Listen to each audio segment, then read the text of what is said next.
歡迎光臨 Super 廚房，請點讚、分享同埋訂閱。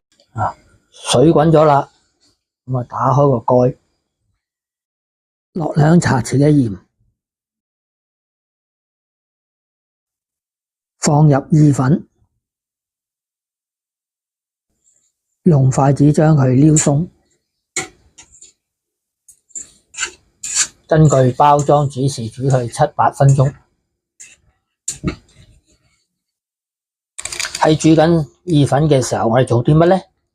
就係切蒜蓉啦。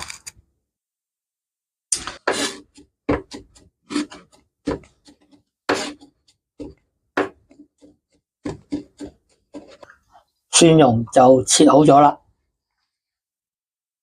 睇下啲意粉得未？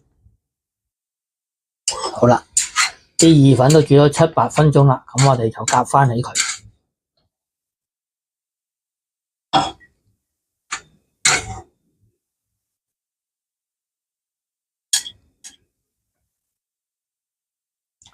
凍鑊放啲蒜頭落去，少少油，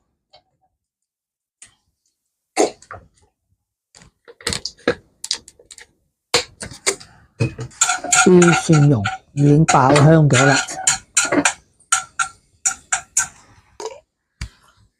放埋啲炸蒜落去，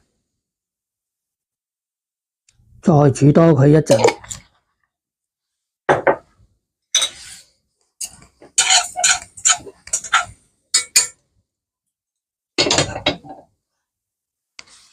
跟住將啲油同埋啲炸蒜鋪落去啲意粉度，